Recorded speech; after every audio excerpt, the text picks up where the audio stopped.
Just in time.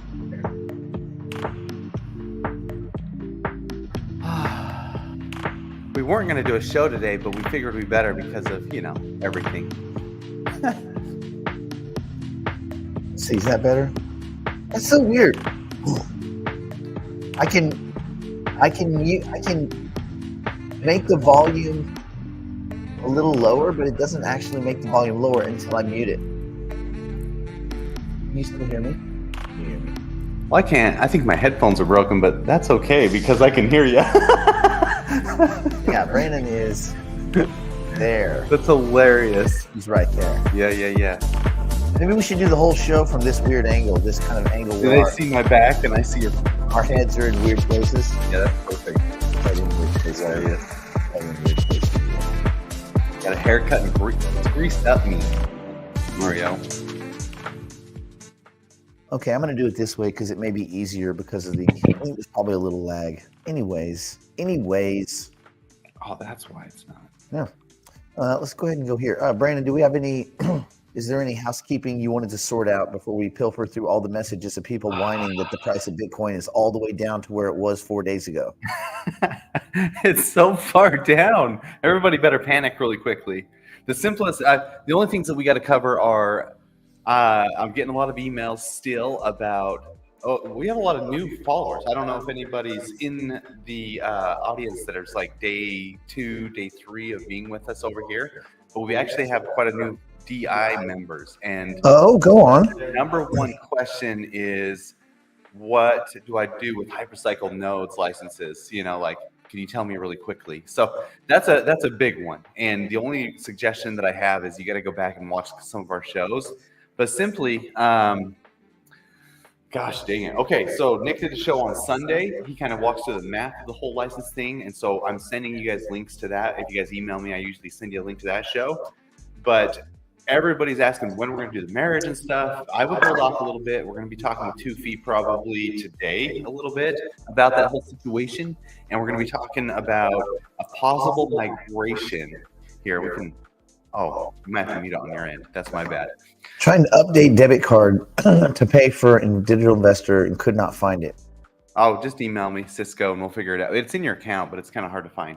Anyway, so when we do the marriage and stuff, we might have to hold off a little bit if we migrate over to the Polygon chain is the only thing that we're going to have to do probably. So I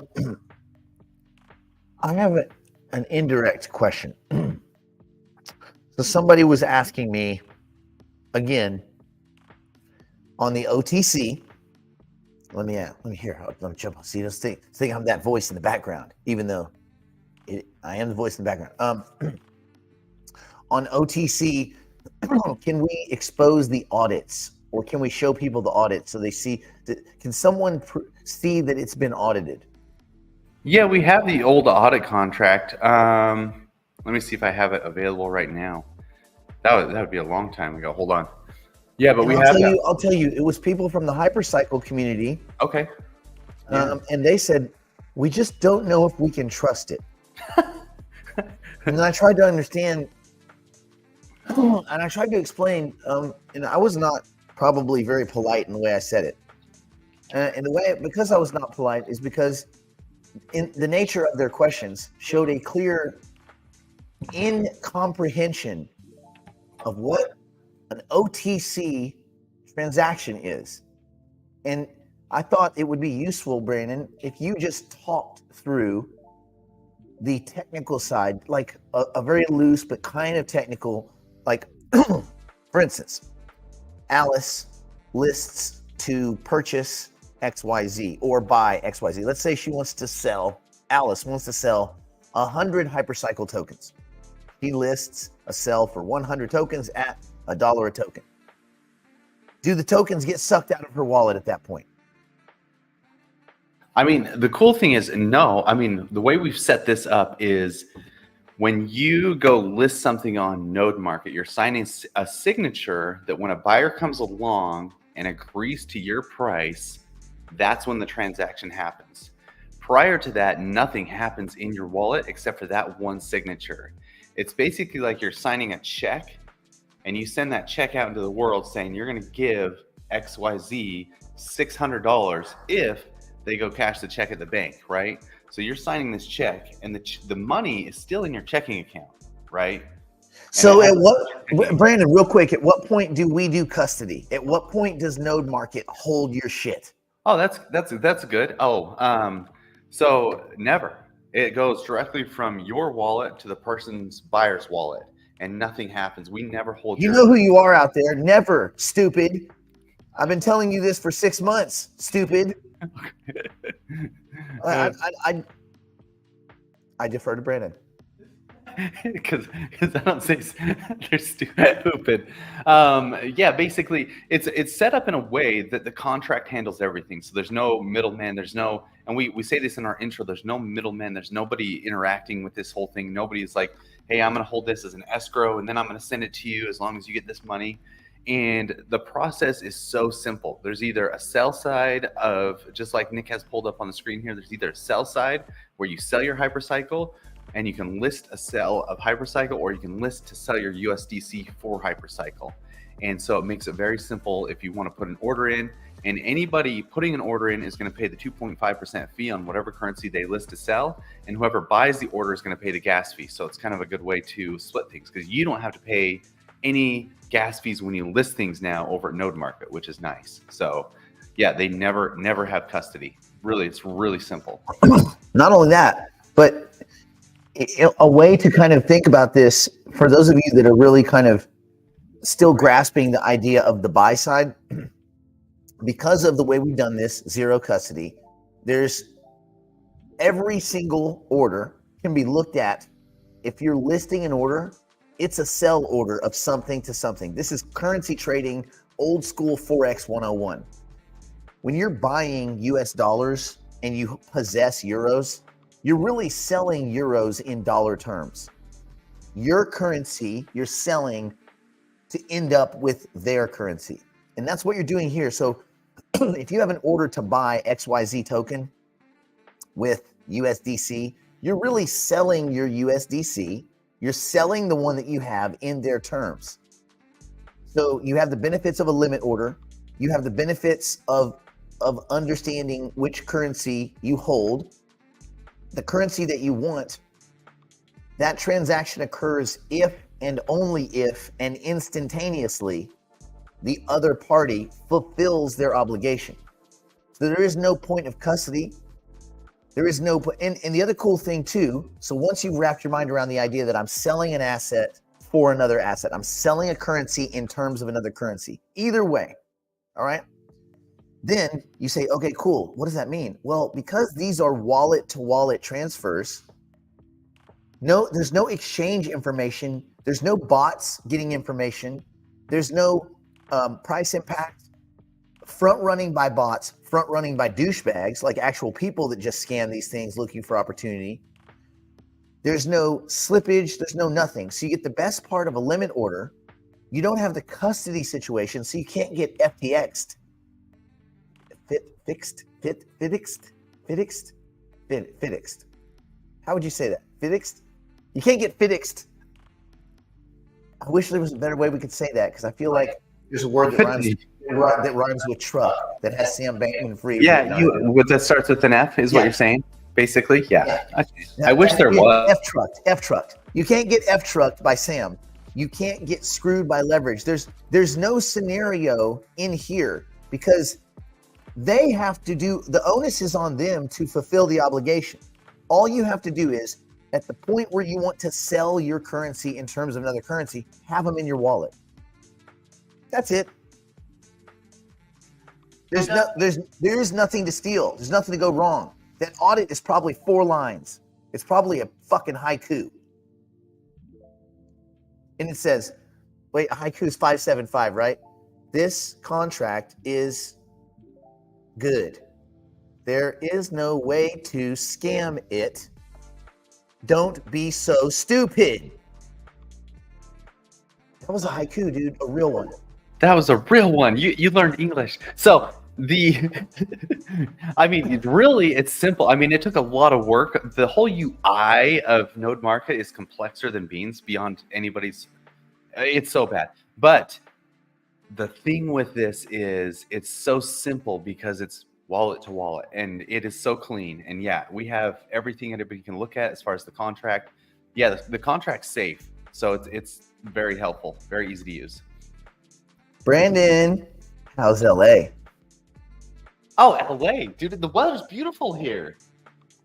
Oh my gosh, guys, this is wonderful. So we left, and when we left Idaho, I mean, we're talking that much snow. We had to like really get out of our driveway. We had to really push. My wife got out and she pushed the car, and I was like driving, you know, obviously because that's the way we did it. But a lot of snow, and this is beautiful. Beautiful. There's so much sun, so many windows here.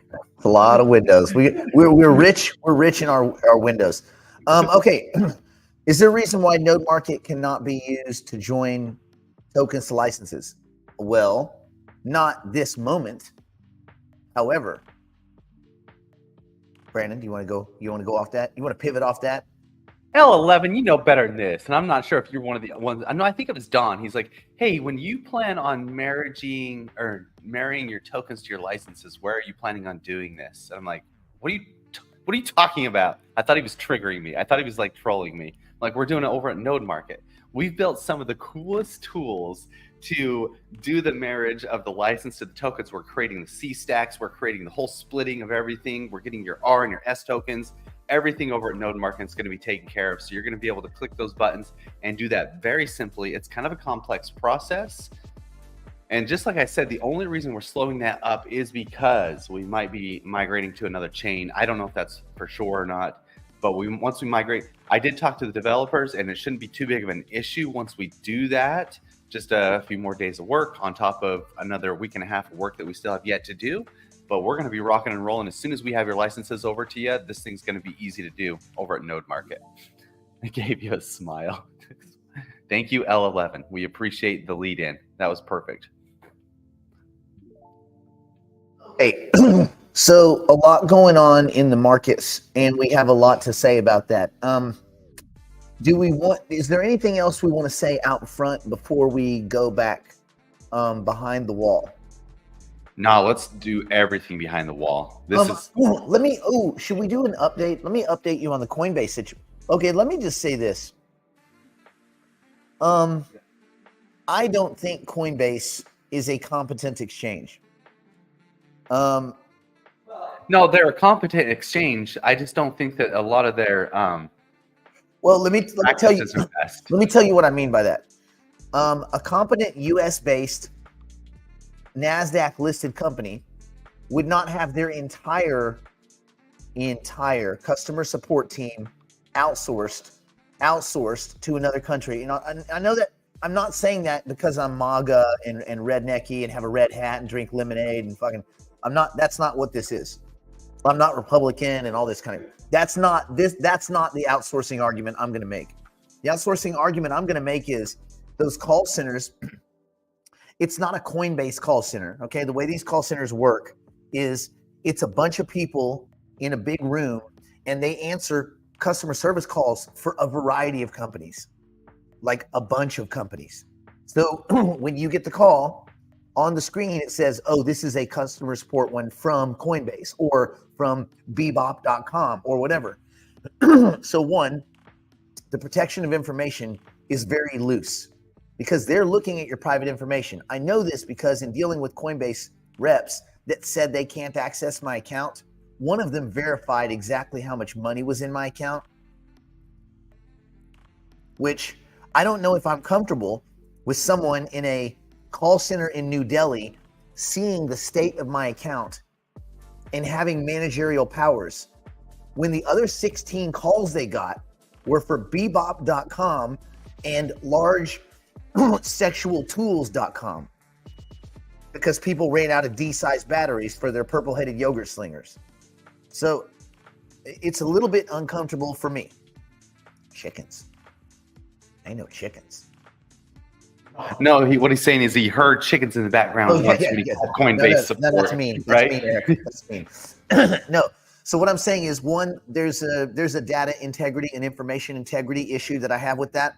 Two, how does a U.S. company comfortably outsource past all of the firewalls that exist between two nations that, by the way, are beefing on data privacy issues as we speak. And there's no US support representatives. And by the way, do not call the number that's floating around on the internet for the US Coinbase support, because they're going to push you to another outsourced facility and they're going to ask you to download spyware onto it happened to me. The guy live on the phone was like, yes, download this software.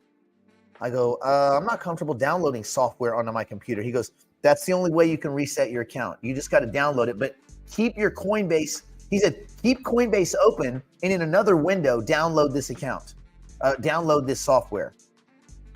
I was like, you're fucking crazy. And I hung up on him. So that's problematic. He hasn't seen Beekeeper. This is another, I was about to beekeep him. Then, so the data issue is one thing. The lack of integrity in the customer service is another. The lack of, they don't understand what they're looking at either, because you guys all understand how difficult crypto is. Now explain it to somebody that works in a data center that services 45 different companies all day long while they chew bubblegum. So imagine them trying to comprehend the complex problems that might happen on a custody exchange that deals with mostly illiquid assets on illiquid exchanges traded by dubious or sketchy individuals that they do not understand. They don't understand the basic technology. So when you're explaining the problem, they have no fucking clue what's going on. They're like, but you have it in your account. No, I don't, man. So they don't understand the different states that an asset may be in transition, in transaction. They don't understand that there's a difference between an email address and a wallet address. Those are two very different things. They don't understand hot wallets, cold wallets. They don't understand the transaction termination, nothing. So that's problematic, because if you have a complex problem, as for instance, my issue was that part of their flow on their system wouldn't allow a pending transaction to be canceled because the button doesn't come up, because certain internal transactions, what they're trying to do is collect the spread.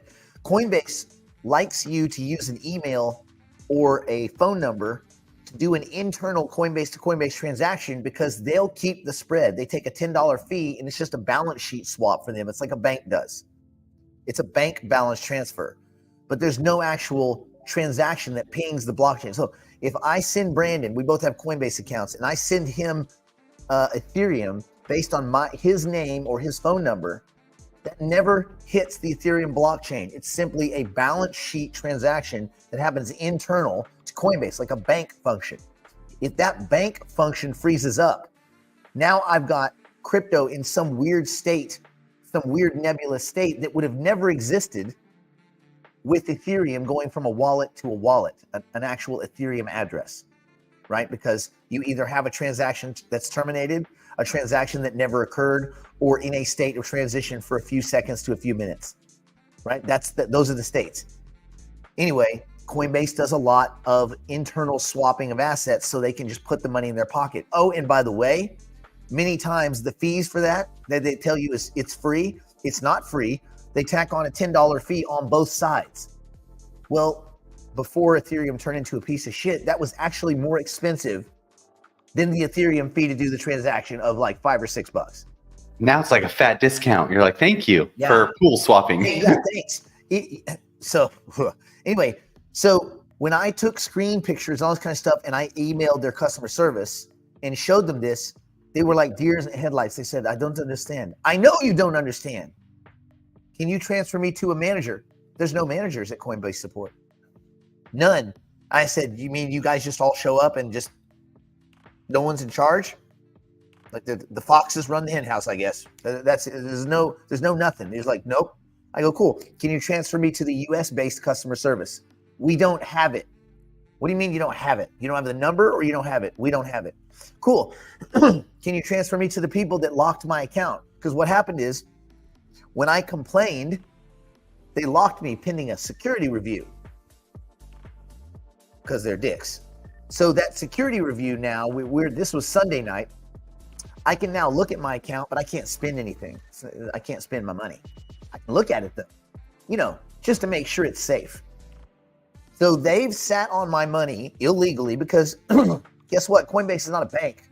Coinbase does not have the protections and the legal stature of a broker dealer bank. They may have some provisions of it, but they're not a bank, at least not yet. And so they're doing things that even a bank can't do. A bank cannot arbitrarily take Brandon's money and just lock it up for 7 days and tell him, well, we'll get to it. What do you mean you'll get to it? Nah, we'll get to it. Unless there's some specified unlawful activity, that's it. So I think that the problem is Coinbase is scaling faster than they can.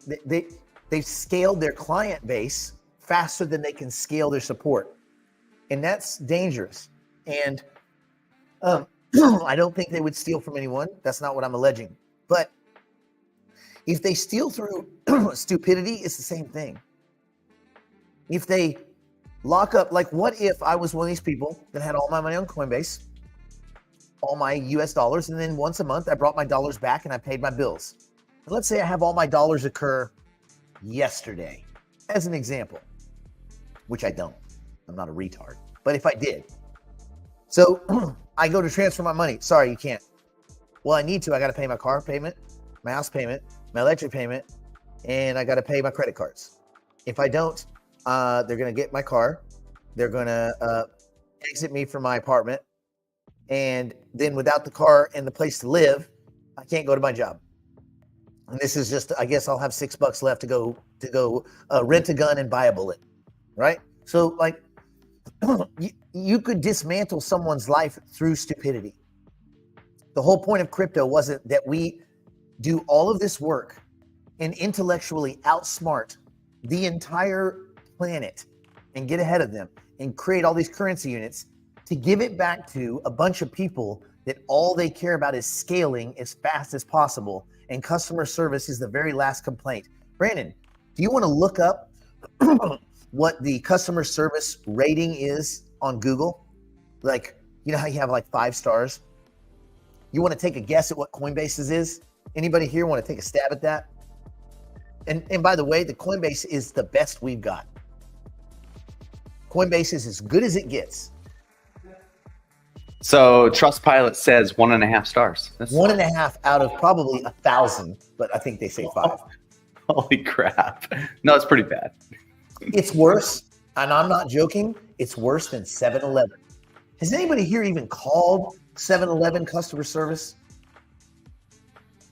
So what I would urge, again, I don't ever tell anybody to do anything, but I'll tell you what I'm doing.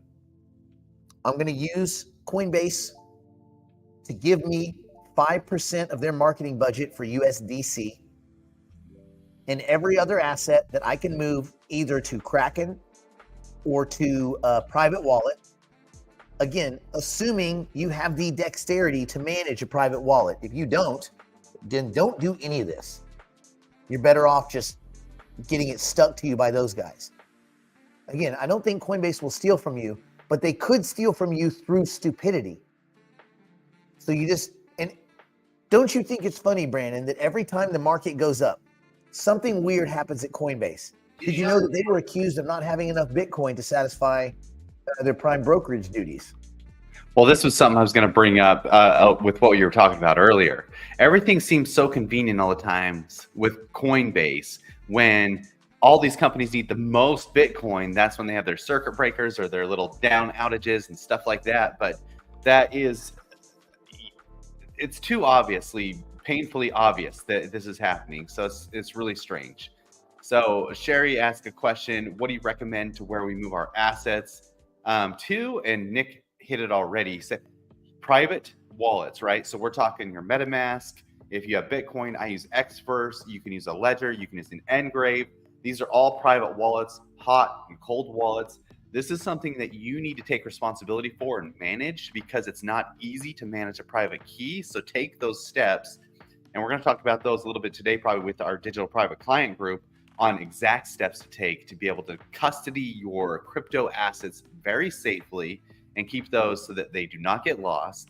But if you can't do that, Kraken does seem like a good alternative here, and they've been working great for me. I use Coinbase and I use Kraken. I would recommend using both of them because both of them have features, and if one of them goes down, at least you have the other one.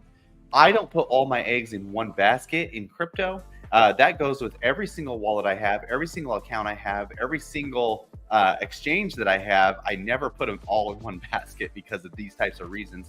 Eric mentioned they're opening up a Kraken base over in Wyoming.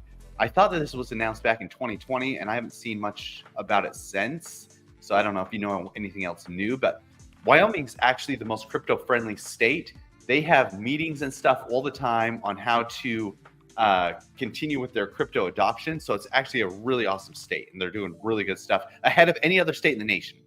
So if Kraken does put a headquarters there, I think that will be bullish. Anyway, yeah. Yeah, and the other thing too, I really like Kraken a lot, which I thought it was really scummy the way they got punished. But the guys at Kraken and gals and pronouns, I'm sure that we have to caveat that. They really are into crypto. And the people at Coinbase have never really been into crypto. They're finance people and they're gaming crypto. And that's fine. Like, it's a business, right? And it's a good one. And Brian Armstrong, even though he's a complete douchebag, he's built a good business.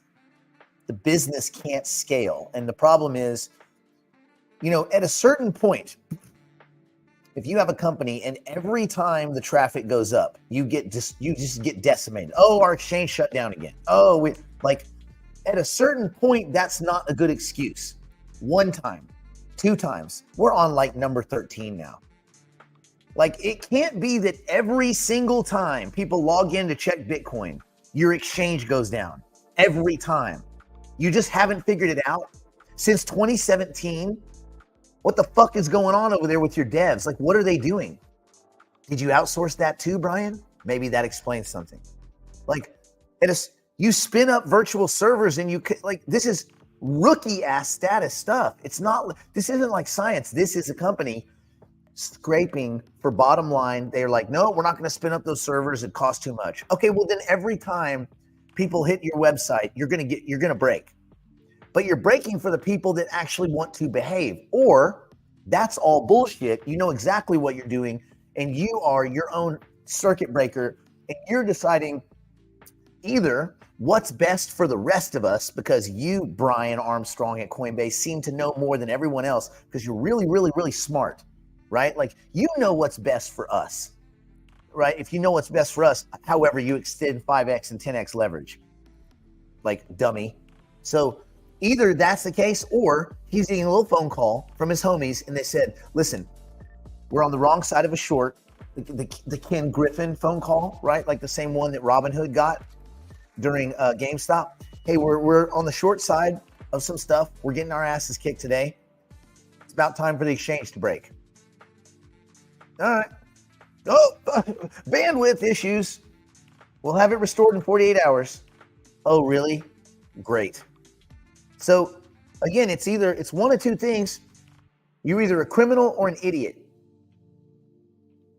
Either one is not good for the community. So to avoid all this, if you have the bandwidth, move your assets to private wallets that you have control over and that you have good security key management process in place, or move it to another exchange that you trust better.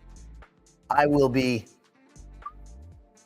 my assets off of Coinbase, which are not insignificant. It's not a small amount, but even if it was $40, I would be as irate as this. It doesn't matter because it doesn't matter whether you have 14 million, 4 million, 400,000, 40,000, 4,000, or $4. It's your money. It's not their fucking money. And it's your decisions. It's not Brian Armstrong's decisions or whoever he gets a phone call from, what you can and can't do with your currency units. That, by the way, the whole world was fucking laughing at us 10 years ago. Funny internet money, fucking voodoo. Fuck you, world.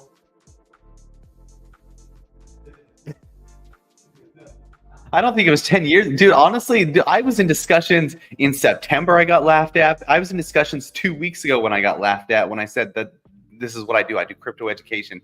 People laugh at me and they say it's, they don't take you for real. And then as far as the 5.1% staking on USDC, yeah, crypto does that. Coinbase does that. There are other places that you can stake USDC at. I'm not sure. Let me vet a couple of those a little bit more just to make sure they're safer. They're off exchange, and so anytime Coinbase is it's safe. I think it's safe, but it does suck because they do the lockups. But you can do decentralized through your MetaMask. You can do USDC staking in other places that we could probably find. Same with ETH and everything else. Like we got Lido, they do. Actually, MetaMask has now added staking options for all of your ETH and everything through MetaMask. They charge a hefty fee of like 0.0875% or something like that. They charge that little fee, but they added that to your MetaMask wallet. And I don't know if you've seen that. So you can check out some different staking for ETH options if you're holding a lot of ETH or anything like that. You get like 3.5% through Lido. And some of it you get a little bit more if you stake 32 ETH, which is the amount needed for a validator. But those are some different options that we can go through. Anyway, let's go behind the wall sometime. That was a good rant today. We got a good one in. Real quick, Roobster, let's see. People are probably not laughing at you now. What they're doing is they're saying, oh, he got lucky. He got lucky. Good. It's weird how we just keep getting lucky. I've been getting lucky since, let's see, I got lucky in 2014. I got lucky in 2016. I got real lucky in 2017. I guess I was unlucky during the bear markets, right? 2018, 2019. I got lucky again in 2020, 2021. Yes, thank God for luck. I got lucky again in late 2022 and 2023 with the AI token. So we got lucky again, real lucky, 10x lucky. Then we got lucky again in 2024. Man, you know what? That's fine. I'll take luck. Take the luck. All right, well, let's get behind the wall and then we can go into the nitty gritty. Did you get lucky last night? Tim, I don't think you're talking about crypto. All right. and with that. Oh, sorry, last time you checked. Yeah, but we can't assume. We're not allowed to assume. No podemos aceptar. All right. Let's go behind the wall. Brandon, what kind of cool stuff do we have behind the wall to talk about? We're talking Bitcoin manipulation behind the wall. Ooh, manipulation. That is intense, man. Ruby. Yeah, but Ruby could be. So Ruby, are you saying you have to tell us your pronouns? Otherwise, we've committed some kind of woke crime. All right. And on that note, boy, we've touched all four corners of the human existence today. All right. Stay in school, don't do drugs, don't do anything. Just don't do anything. Don't do anything on Coinbase. That's the word. Don't do anything on Coinbase. We'll see you on the next one. Or we'll just see you like in 30 seconds.